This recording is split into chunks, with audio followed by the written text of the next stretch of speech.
Täna räägib Maire manifesteerimisest ehk soovide täitmisest ja elust. Jah, just. Et soovidega on siis niimoodi või selle manifesteerimisega, kuidas siis keegi nimetab, et seal on ikka tohutult palju kaalul. Ja kaalul on nagu see, et meil on õudselt vaja seda asja.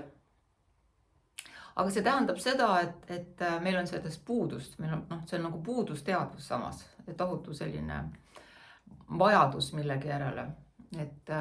Ja sellega alati kaasneb siis see, et kui midagi on kaalul, et on tohutu hirm, et ei saa, ja siis tohutu himu seda saada. Need on sellist kaks nagu vastuolulist energiat, millega on hirmus raske võidelda. Ja kuidas siis ikkagi, ma olen sellest ka nagu varem rääkinud, et kuidas siis ikkagi seda teha on siis see, et hästi oluline on see, et see tunne, millega sa hakkad siis, kui sa hakkad kujustama, et sul see juba on, et see tunne on tegelikult üsnagi neutraalne.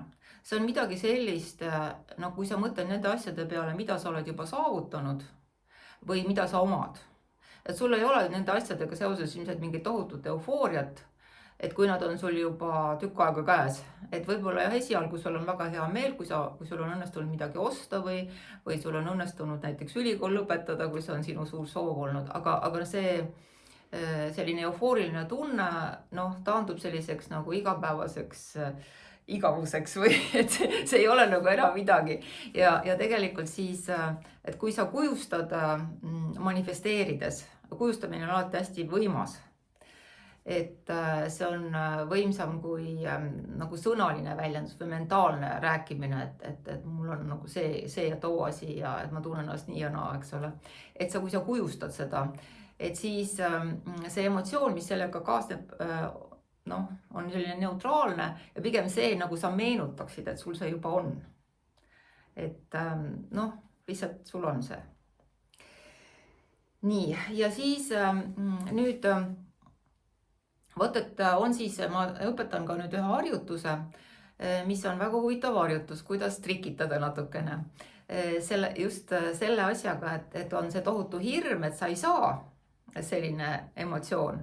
Ja siis, et see tohutu himu saada.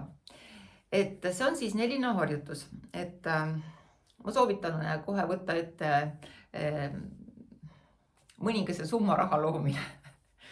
Nii, see on siis sedasi, et õhtul, kui sa lähed voodisse või muidu õhtul oled selline nagu lõdvestunud, hakkad nagu magama jääma, et peab olema selline rahulik meeleseisund, mitte et sul on parasjagu mingi õudne päev, mis juhtus, eks ole, et peab rahulik olema.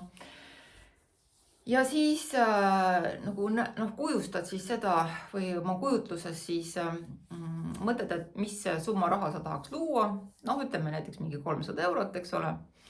Ja siis sa oma kujutluses siis hakkad seda raha lugema, näiteks 50 euroste kaupa niimoodi nagu sa päriselt loeksid raha, eks ole, et 1, 2, niimoodi. Ja, et loed lihtsalt niimoodi raha ja sul on see kehaline astin ka, kuidas sa seda raha loed. Nii. Ja siis lihtsalt niimoodi kujustades loed siis selle summa, mis iganes sul siis on, et loed 3 korda nagu läbi. Nii. Ja siis järgmisel päeval mõtled sedasi ja räägid endale, et ma ei loe seda raha. Ma üldse ei taha seda raha lugeda ja see raha, nagu mul ei ole seda, ma ei taha, ma ei loe raha. Et sa lihtsalt räägid seda, aga samas sa ei kujusta seda, et sa lihtsalt räägid. Et see on selline huvitav viis või meetod, et alati võidab see koht, mida sa kujustad. Et kujustamine on alati võimsam kui see nagu rääkimine või see mentaalne osa.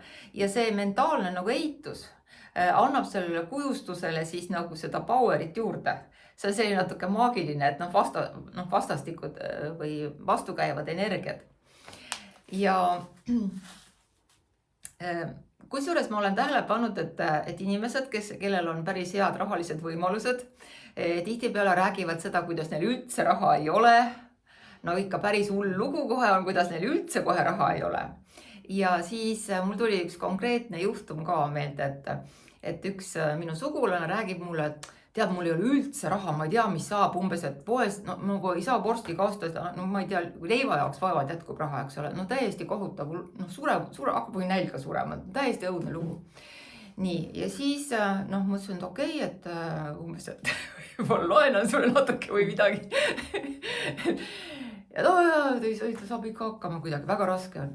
Ja siis järgmisel nädalal ta ilmub mulle külla ja siis teatab mulle, vaata, ma ostsin endale uue auto, täitsa uue. Poest ostsin, viimase raha kraapisin kokku, ostsin sulle raha eest täitsa uue auto ostsin. Mõtlesin, et okei. Ja ma mõtlen, et võib-olla noh, võib-olla siin on mingi trikk ka. Et kuigi noh, et siis need inimesed, kes on nagu suhteliselt hästi tegelikult rahaliselt kindlustatud, et vaevalt, et nad seda nüüd nii teadlikult teevad, aga mina seda meetodit ka ei ole välja mõelnud, aga siis üks tark mees on selle tähelepaneku teinud ja siis selline huvitav harjutus, et noh, mida võiks proovida, jah. Ma küsin täpsustavalt seda, et kas piisab, kui ma teen üks õhtu ja järgmine päev või tuleks seda nagu mõni päev kauem teha? Väga hea küsimus, unustasingi ära. Seda tuleb teha 3 päeva järjest. Ja siis, kui sa oled 3 päeva seda järjest teinud, et õhtul siis kujustanud, toonud need kujutluspilte, päeval siis rääkinud vastupidist sellele, niimoodi teed 3 päeva ja siis unustad selle lihtsalt ära. Ja siis, no ja siis vaatad, et ja selles mõttes, et sa ei pea mõtlema, juba nüüd on 3 päeva möödas, midagi pole juhtunud, ei tea, aga lihtsalt noh, seal ongi, et ei ole vaja seda pinget või et seda ootust või seda kahtlust, et kas see ikka töötab või lihtsalt tee seda ja unusta. Ja võib-olla elu üllatab sind. Nii, siis nüüd ma tahtsin rääkida veel kõige tähtsamast asjast, et see on siis ikkagi see, et kuidas siis oma elu tohutult muuta, mida nimetaks siis ärkamiseks. Et selleks, et siis nagu ärgata ja hakata looma siis 5D-st või läbi teadvuse, sellepärast on vaja siis teada seda, et 3D või ego tasand, et see on siis sinu keha, sinu emotsioonid ja sinu mentaalsus. Nii, ja see on siis sinu ego või isiksus ja enamik seda puudusteadvust ja hirmu ja emotsioone ja kõik see, mis elu võib-olla teeb mitte nii ilusaks, on seotud egoga, et valu, kannatused, igasugused ebameeldivused on alati seotud egoga, et teadvuse mina tasandil ei ole selliseid probleeme. Ja selles mõttes on see hea uudis, et ükskõik kuidas keegi endas mõtleb, et kui katki ta on või kui tohutult raske lapsepõlv, mis traumad tal on, et see kõik on ego ja isiksuse teema. Et tegelikult see, kes sa tegelikult oled, see teadvus või mina, sellel ei ole mitte ühtegi traumat, mitte ühtegi kuskil auku või haava kuskil hinges ega südames ega mitte kuskil, et see on nagu puhas energia ja see on igas ühes olemas selles mõttes, et keegi ei ole kahjustunud. Nii, aga nüüd, et kuidas siis õppida elama nagu teadvusena. Et kui sa õpid elama teadvusena või selle minana, siis lõpevad sinu kannatused. Et see on väga hea uudis. Aga selleks siis peab esialgu aru saama, et kõik see kannatus, mis sul on, see on ainult ego ja isiksusega seoses. Et praegu, kui ma seda ütlen, siis on see lihtsalt selline nagu mentaalne teadmine, aga see tuleb endasse integreerida. Nii, siis selle ego või isiksuse keskmes on valu. Ja siis ego või isiksus siis loob sulle situatsioone, et seda valu kogeda ja võib siis öelda, et elu on võimalus kogeda seda valu. Et elu koostab nendest võimalustest seda valu kogeda. Ja siis isegi meil tekib selline nagu roll, et see valukogeja roll või kannataja roll. et läbi mille me siis, kui me oleme sellel ego või isiksuse tasandil 3D maailmas, et elame erinevaid viise, kuidas valu kogeda. Ja miks see siis niimoodi on, sellepärast, et ego jaoks on oluline olemas olla. Ja läbi valu ja selle kannatuse siis inimene tunneb, et ta on olemas.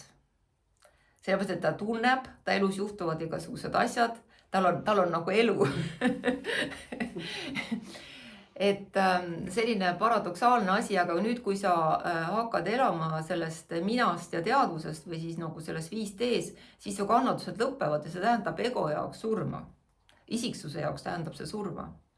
Ja sellepärast, ja kuna sinu isiksus või ego ei kujuta üldse ette, mis on teadvus või teadvusest elamine, siis see tema jaoks ongi seda. Ja siis ta ütleb sulle seda, et okei, et kui sa oled siin sellel 3D-s, sul on kannatused, vähemalt oled sa elus, see on nagu selline tore ütlemine eestlastel või vanematel inimestel, ärkan hommikul üles, kõik kohad valutavad, järelikult olen elus.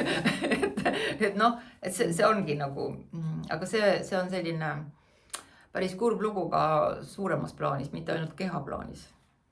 Vot nii.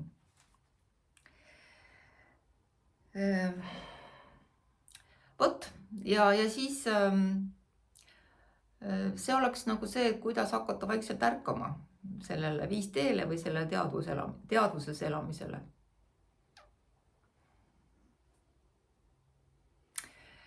Nii, ja tundub, et küsimusi ei ole. Või on? Ei, mul ei ole küsimusi, et siin on suured teemad ees ootamas, et... Suured teemad on ees ootamas, jah. Ja siis järgmine kord kohtume. Olgu kõike head!